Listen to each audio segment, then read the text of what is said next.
চলে এসেছি মঞ্জুলিকার সাথে দেখা করতে পুরনো একটা জমিদার বাড়িতে, যেটা রংপুরে অবস্থিত। আমি যখন রংপুরে গেছিলাম তখন আমার নানা নানি আমাকে মঞ্জুলিকার সাথে দেখা করার জন্য এই রাজার বাড়িতে নিয়ে গেছিল।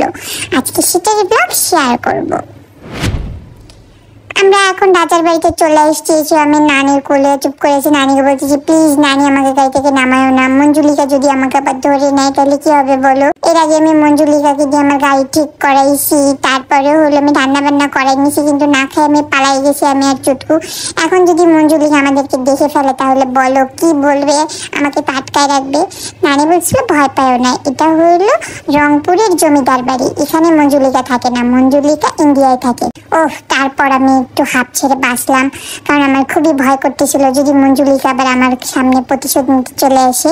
তারপরে এই দেখো সুন্দর রাজার বাড়ির সিঁড়িটা দেখে আমার মন চাইলো আমি একটু নেমে যাই। নানি তারপরে আমাকে একটু নামাই দিল, তারপরে আমি টুপটুপ করে সিঁড়ি দিয়ে উঠে চলে গেলাম।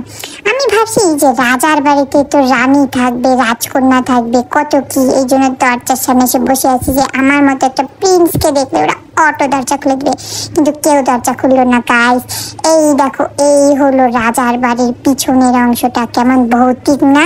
আর আমার নানিটা পেতনির মতো সব দিকে খালি হাঁটে হাঁটে বেড়াচ্ছে। আরে বলি নানি, তুমি তো এমনি পেতনির মতো চুল ছেড়ে ঘুরে বেড়াচ্ছ, যে কেউ দেখলে তো তোমাকেই মঞ্জুলিকা ভাববে। আর এরকম ভয়ঙ্কর একটা রাজার বাড়িতে কেউ ঘুরতে আসে? হ্যাঁ, এটা একটু ঘুরতে আসার জায়গা। নানিটা না আরেক পাগল, মঞ্জুলিকা দেখতে দেখতে নানিও মনে হয় নিজেকে মঞ্জুলিকাই মনে করে এখন। এই দেখো রাজার বাড়িটা কত সুন্দর, কিন্তু আমার খুবই ভয় করছিল যদি মঞ্জুলিকা আবার চলে আসে। তারপরে আমার নানি আমাকে বারবার বোঝাচ্ছিল যে কালটু তুমি কেন বুঝতেছো না, এখানে মঞ্জুলিকা নাই। কিন্তু কি বলবো বলো, মঞ্জুলিকারা নাই, মঞ্জুলিকারা তো এরকম রাজার বাড়িতেই থাকে, তাই না? হয়তো এখানে বাংলাদেশি মঞ্জুলিকা থাকতে পারে, ইন্ডিয়ানটা না থাকতে পারে। তো কি হয়েছে, এরপর আমাকে ছোট নানার কোলে দিল। ছোট নানাকে বলছি নানা চলো এখান থেকে আমরা তাড়াতাড়ি ভাগি, যদি আবার মঞ্জুলিকা চলে আসে।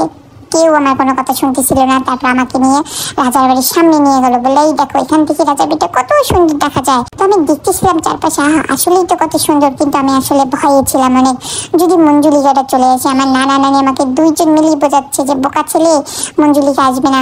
কিন্তু বলো ভূতের কি কোনো মা বাপ আছে? ভূতের কি কোনো আবার জাতপাত আছে নাকি বলো? ভূত তো আবার যে কোনো টাইমেই আসতে পারে।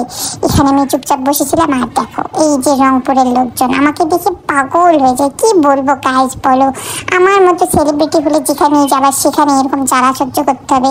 সবাই শুধু ছবি তুলতে চলে আসে। এই দেখো এখানে আরেকটা লম্বু ভাইয়া, সেও বলে আমার সাথে ছবি তুলবে। তবে ছবি তুলতে নানি বললাম নানি চলো চলো আমরা তাড়াতাড়ি যাই। নানি বলছে চলো এখন আমরা চলে যাই, এখন সন্ধ্যা লাগবে, রাজবাড়ি বন্ধ করে দিবে। আমি বললাম হ্যাঁ নানি চলো তাড়াতাড়ি চলে যাই, নাহলে তো আবার মঞ্জুলিকে ধরবে। তো এই ছিল আজকের ব্লগ, দেখা হবে পরবর্তী ব্লগে। আল্লাহ হাফিজ।